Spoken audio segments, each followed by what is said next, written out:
Welcome. Today, we're looking into Demon Teal Plus at the Proving Grounds as Demons Invade. We'll be looking at the Vita version.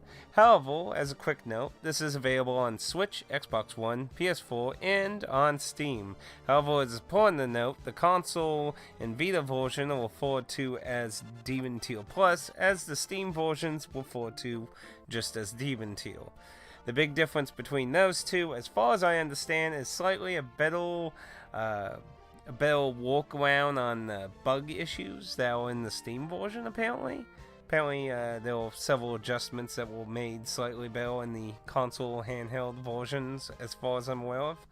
Also, to note, a difference between the Vita and the consoles is there is two-player in the console versions and not on the Vita. I'm not sure if two players on the PC version actually, so I'm not sure about that. But what you're seeing and my experiences have to do with the Vita version. So let's get on with it. Yes, get on with it. So Demon Teal Plus story opens up with you, a knight, going downtown to Florida. No, not Florida. But you find out there's a demon invasion happening at some little town, and the local king sends you and several other adventurers to go and wander down in it. Now, this is essentially a twin-stick shooter mixed with a little bullet hell, which is mainly with the bosses, and with rogue dungeon crawling. Now, you only start out as the knight, but you also have your party members who you can unlock with one of the two currencies that are in the game, D-coins. D-coins are your currency for item, unlocking party members, and unlocking new projectile weapons for your party members that you can earn from drops from bosses. Now you have the wizard, the archer, the cleric, the berserker, and the assassin as other potential party members that you can select the playthrough, along with two unlockable characters, the Valkyrie and the warrior, who become unlocked as you beat Tier 2 and Tier 3 respectively. Now, and I will just note, I might accidentally call the knight and warrior each other because, they're pretty generic titles, No one has any actual names. Now, so the game has your life, defense, attack, distance, and speed on your different characters, and each character is preset with different standards of being either really bad, average, or good at certain things.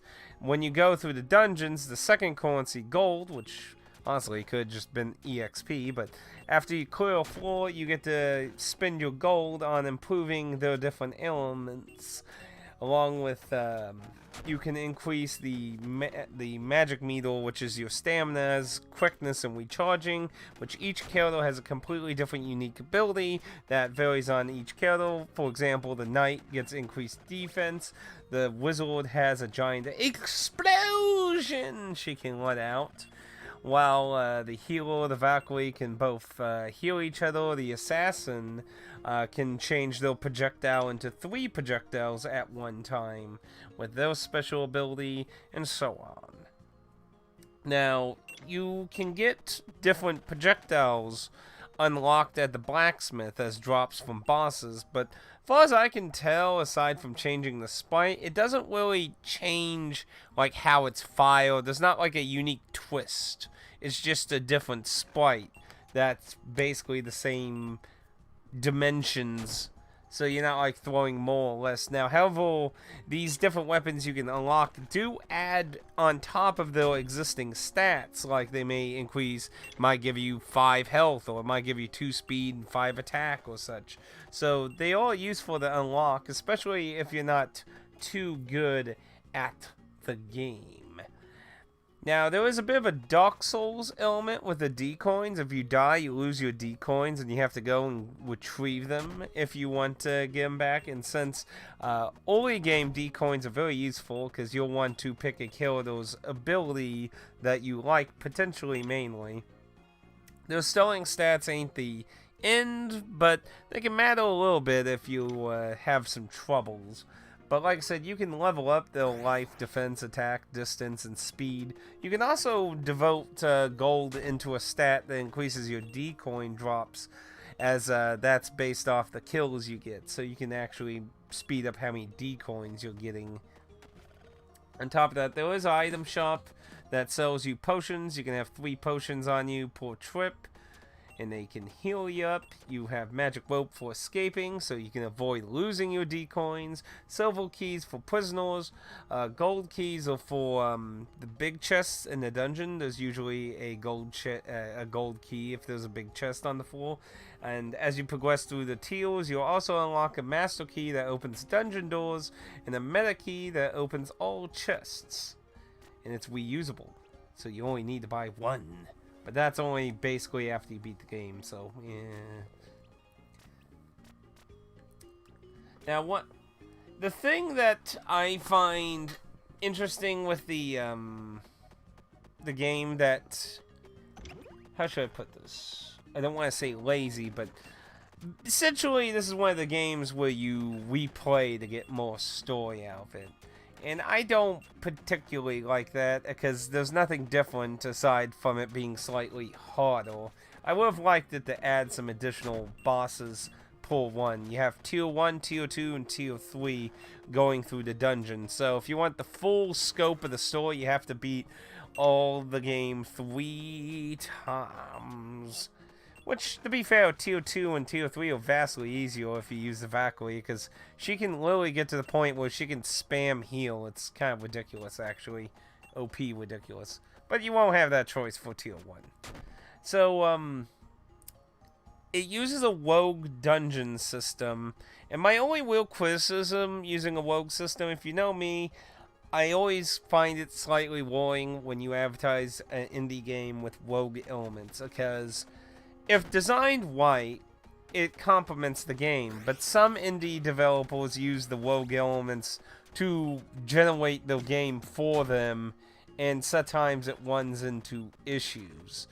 This game, I wouldn't say has too many. Like, it covers some issues that I've seen in other games. For example, controlling mobs being close to you. While many mobs can be close to you when you start each floor, you have a decent sized barrier put around your corridor that kills anything that goes into it and stops projectiles going into it. So they address the issue like that. My issue with the generation is a lot of times the maps don't circle around, so sometimes the furthest points can be really far, and depending on which mission, because you're given a goal on each level, and you have to complete that goal to get the door to open.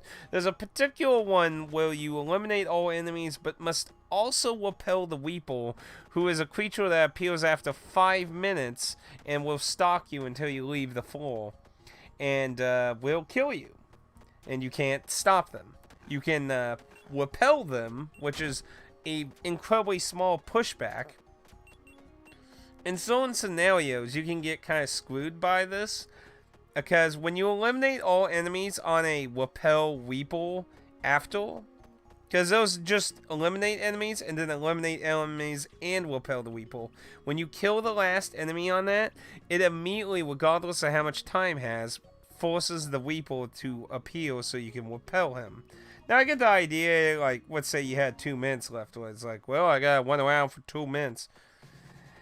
I get the idea. I think maybe they should have made some kind of trigger for you to trigger the Weeple at that point or something, because in the wrong scenario, let's say you're in a really long angled map. It doesn't loop anywhere, and it has a few side paths that extend it longer. The Weeple usually appears in the middle, and let's say you found an exit in the south, so you cleared out the majority of the enemies there.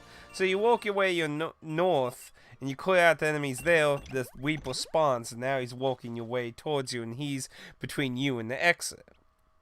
Now, one of the problems here is if there's a lot of tight spaces, because sometimes you'll have big open areas, sometimes you just have small little paths. If you have small little paths between you and the exit and the Weeple is coming through you, you are in trouble. But that is a bit of a unique situation, because once you understand that, you can intentionally leave an enemy alive if you find the exit early or something to avoid that. But if you're new, you might run into that. I've only had 2 main problems with Weeple, and that was one of them. Another time was where I actually didn't have my attack high enough, and the enemies were taking longer to kill, and I had to eliminate all the enemies. And the Weeple appeared, and I couldn't kill the enemies fast enough, and I had to leave. So, generally, you can get through a floor as long as you're balancing your character's speed and attack well enough. You can generally get through a floor in 5 minutes, which is what you get per floor. Now, other goals besides dealing with all the enemies, blowing up all the barrels, looting all the chests, find the key and open the big chest, find the unique kind of boss enemy that usually carries a key, and kill that. Those are usually the kind of goals you have as you progress through the map. Now, another minor problem, because the sprite work, there's 2 different kinds of sprite work. You have the main game itself, which uses very small little sprites. Now, I think this generally actually works in the game's favor, because the bosses are basically bullet hell type fights, and I think that really complements the bullet hell. Because sometimes, if you're into a lot of bullet hell games, there's like games where you have like, you have this sprite, but like this little dot that's in their head or in their chest or something is your hitbox, and the rest of your sprite doesn't matter. I think it works in that kind of sense. You're just a little sprite, so you're away the little hitbox instead of being this overgrown sprite with a dot somewhere in their body. But on top of that, you also have the big artwork that plays out like when you're in the tavern or in story scenes, which I feel like were very nicely done. They're a very nice retro look. They're much more bigger, and they have a bit of anime, and you got the ladies, get in my Mercedes. That you might have a unique, like the designs of, But,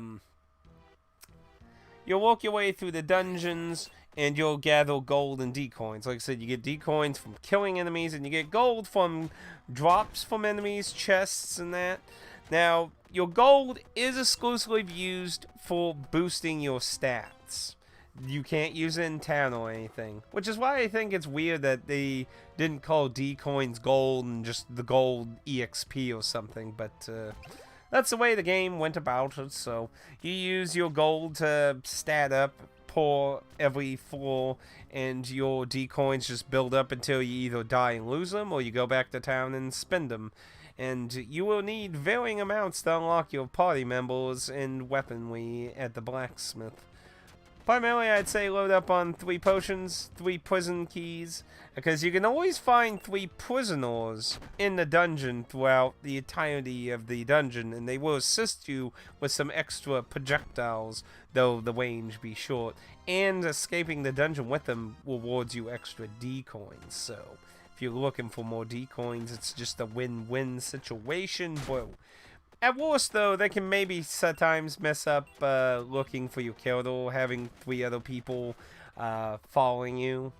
I didn't have too many problems with it myself, but eh. Now, 2 things I'd like to note about the dungeons, because there are different style dungeons. You will find traps that are unique to certain ones, spike traps, fire traps, and that. The spike traps are easy to see in normal circumstances, but sometimes, when there's a lot of enemies, it can be a little hard to pay attention to the spikes and trying to avoid bullets while shooting at the stuff and that. I don't necessarily think that's bad, but a lot of times I did run into the spikes, so you do have to multitask a wee bit on that. But what I did find a little unfair was the Hellfire stage, which instead of spike traps have fire traps. The overarching portion of that layer is full of, yellow, orange, red tones, which can make certain things match into it along with the traps. Once you know everything you're looking for in that, it's not as annoying, but especially your first time, though, can be a little tricky, because it's just an overwhelming fire color everywhere. everywhere in that layout. So it's a little distracting and makes it hard to see some things. It's a tad bit annoying. Other than that, I generally liked it. Most of the levels, you know, the normal dungeon, the end portion of the dungeon have this nice darkness to them that works out. And I like how your projectiles can actually generate light down pathways for you too on top of it. I preferred that much better than the giant flaming area myself. Now, the enemies, the normal enemies only do very small projectiles. They're not like bullet hell levels of insanity. As you get deeper into the dungeon's layers, you will find more and more projectile enemies. But generally, bullet hell mode really just comes into play when you get to bosses. Now, you do have a parry move that like destroys bullets around you that you can use every once in a while. More useful for the bosses, but occasionally can help you during the normal progression of the stages. When you get into deep layers, probably my only other minor real complaint is there's these wizard enemies that are later in the stages, and they are like really strangely suicidal. Like they're all like suicidal things. You got the beholders, those suicidal bombs that you have to blow up away from you or you'll be caught in the explosion. There's these skeletons that charge at you that you need to one shooting at them or they'll wham into you. But these wizards shoot projectiles, and I feel like they were supposed to like back off away from you, because they will do that where they'll backwards or side dash, but a lot of times they seem to have a tendency to charge into you, and I don't know if that was necessarily intentional, but it seems to happen more often than not, and they, to me, were a pain in the ass. Generally, I would recommend having higher attack to avoid that. If you have a lower attack, they bounce around a lot, but like I said, it seems like 80% of the time they suicidally charge into you. It seems odd to me, but that's just, like I said, a minor complaint. Now, your counter you choose, like I said, you'll get a unique ability going down in the dungeon. I went through the game with the wizard on tier 1, and I did the Valkyrie for tier 2 and 3, because she is just fucking OP. I would not use her if you want a challenge for the other 2 tiers, because her healing, once you get her stamina really high, she can just basically stand still for most of the bosses, and you can just spam heal while shooting bullets. It's like ridiculously OP.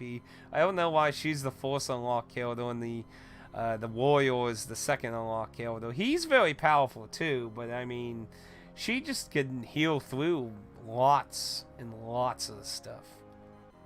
Now, this having a retro feel, the music's kind of like town music and dungeon music's pretty average, but like the epic music that's in the opening, boss music, I really like the boss music in this game. It has a very nostalgic, especially the final boss themes. I really like the themes. They just have this incredible, like, hopeful fight of fighting for destiny kind of vibe to them. Very nostalgic kind of vibe to them. I really liked it. The magic, the music, like, for the town and everything is just fine, but yeah, boss music's really good there. The story, the main draw of this game is really the twin stick shooting. The story is just pretty much there to help complement the game. In general, though, I really did like this game, but it is a short title, and I feel like the fact that tier 2 and 3 don't add anything but additional story sequences after you fight the final boss again was kind of a letdown. I kind of was hoping like tier 2 would introduce a new boss after the final boss, and then tier 3 would introduce another final boss after that or something, or some kind of scenario, but you just get additional scene. The second additional scene doesn't really add a lot. It felt kind of weird to me. But the third scene is kind of an interesting tidbit twist about the characters involved. But overall, the story just kind of plays out its course that. But I really actually liked this game. I really hope that Diabolical Mind either makes a sequel to this game, adding more ideas and bosses and stuff. Because aside from the first Leo boss, who actually has 2 different bosses that can appear there, every other boss is always the same boss. And I feel like if the boss is at least swapped out to, maybe out of a pool of 3 or 4 bosses, a little bit more like Gungeon, Into the Gungeon, you could say. Perhaps having no real additions for Tier 2 and 3 might have been more not as bothersome, but I don't know, just having all the bosses be the same and have one that isn't seemed like an odd thing. But in general, I feel like there's a good groundwork here, some nice groundwork for this game. Now, what would I price this game? I would give it a good $12.99, which, if you actually look up the digital price, is a compliment since it is $9.99 digitally on all its available platforms. Now, me being a physical owner, I did get the PlayAsia Vita exclusive physical print one, which was 1,500 copies. It was $34.99, and usually a lot of these shorter, smaller games that PlayAsia and a few other limited companies like Wet Arts have been doing, a lot of times they say, it wasn't like a bad game, but it's not something I felt like was worth $29+ to really own physically. This game, I honestly don't mind so much. I feel it has this nice charm to it. So I actually glad to own this one.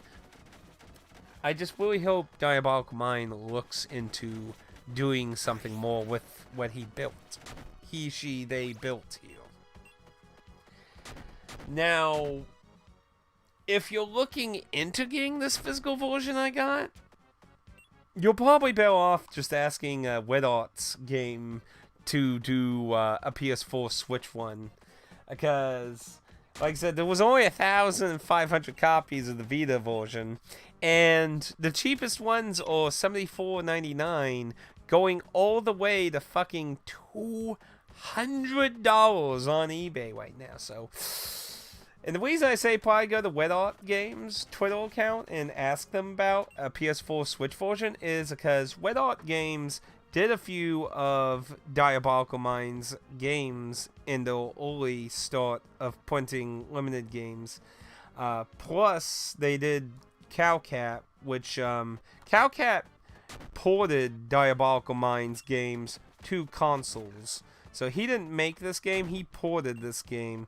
But his own game that he made was print ran through Wet Art Games. So both companies have a relationship with Wet Art Games, on top of the fact that several of PlayAsia's exclusive Vita titles have later gotten console, PS4, Switch versions of both through Wet Art Games later on. So I wouldn't be surprised if down the road Wet Arts announces a PS4, Switch, or both through their website for this game.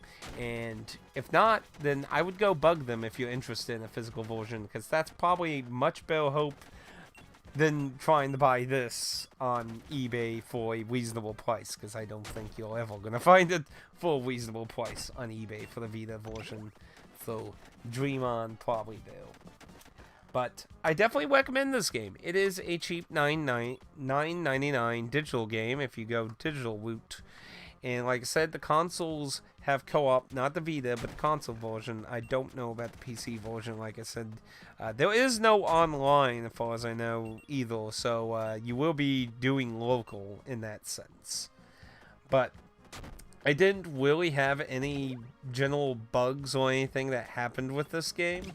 Just a few design choices seemed odd to me. In general, like I said, I really enjoyed this game. So I definitely recommend checking it out. And I will bother Diabolical Mind because I would like to see a sequel, because I would like it to build more on what they had here. I liked the cast, the sprite work and that. So I like the idea. It just feels like, a very base base. I feel like a sequel, build more on it, get some really good there. Then yeah. So those are my thoughts, and if we will go into the spoilers then. So if you don't want the story spoils, then we will have to leave you here. But those are my thoughts. So into the spoilers we go. So the first ending kind of just has the king be like, ugh, and the demon leaves him, and you get revealed that basically the demon did everything and the king was just a puppet and stuff, and because he sacrificed his daughter for power, their souls basically forgive each other and they go to the afterlife while the demon walks away with the cup that he's a part of. The second ending in Tier 2, the parties in the forest after killing the demon and the assassin had actually found the cup, and while trying to purify it, the cleric accidentally broke it, so supposedly killing the demon, but not really showing whether that's the case or not. See, that's why I think adding an additional bot, let's say you go back town, we stock, and then you leave the town, and then it's like, oh, the cup does something, you fight additional boss and kill it. Like, I feel like that would have been a much nicer flow there, but that's why I think the second scene's weird. Now, the third ending scene is a bit of an interesting twist because it has to deal with the knight that you played as at the beginning. So throughout the dungeon crawling, you'll get little segments of the story, and then you learn that the warrior teamed up with a Valkyrie to defeat the king and seal him with his soul. The Valkyrie, you learn, is after the king because he took her two brothers and turned them into dogs, which actually leaves a weird plot hole on whether the king was evil prior to the events. Because, I mean, that seems kind of evil to take someone's brothers and then turn them into dogs. I don't know if that was a plot oversight or whether leave some ambiguity on whether the king was actually good or not. I don't know. It just seems like an odd little plot hole to me, honestly, because the first scene ending, like I said, kind of tries to blame the demon for all of it, but he wasn't possessed by the demon in the first cutscene. You see the king in a cutscene prior to the demon even showing up with the cup, so it's just kind of weird.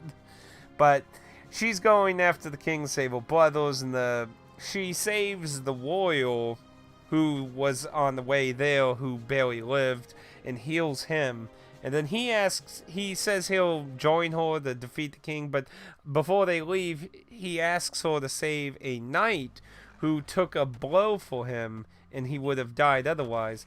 The Valkyrie heals him, but he is in a crucial and damaged, bad place, and says that's all she can do for him. You find out that this knight was actually the player knight, the character you start at. So there's like, I think about 1,000 years or something, but it's in the intro. I think it's about like 1,000-year difference between the events of the Valkyrie and the warrior and the current events in the game. So he basically he got healed, wandered the land, and forgot everything, and ironically ended up fighting the king again in the future. So it kind of weird little twist there, bring everything around. Now, like I said, you unlock the Valkyrie and the warrior as you do Tier 2 and 3, but they don't have any story significance as a player character. They'll just, like, story scenes don't show them, acknowledge them, so they're just literally OP characters to play as. So the story's simple. You know, you can criticize the little bits, but honestly, I think there was a lot of charm in this. So I really would like Diabolical Mind to do a sequel. I honestly would like to see a sequel to this game to add more story, more bosses, more gameplay, more meaningful replay. It's probably my biggest complaint is the replay, because Tier 2 and 3 are just slightly harder with no real difference besides which of the two bosses for the first boss you get, and everything else is just the same. It's a bit up in the air, but Anyway, those are what I thought of Demon Teal Plus. It's a nice little dungeon crawler twin stick shooter. I enjoyed it. If you feel like you've learned anything interesting with this, please feel free to leave a like. And if you feel like you learned nothing at all, feel free to leave a dislike. You're free. If you have any questions, feel free to leave a comment down below or message me on Twitch. Thank you for joining me today at the Proving Grounds. And until next time, be safe out there, because the Weeper, he's coming for you, boy. He's coming. どうだった？私の作ったあっさ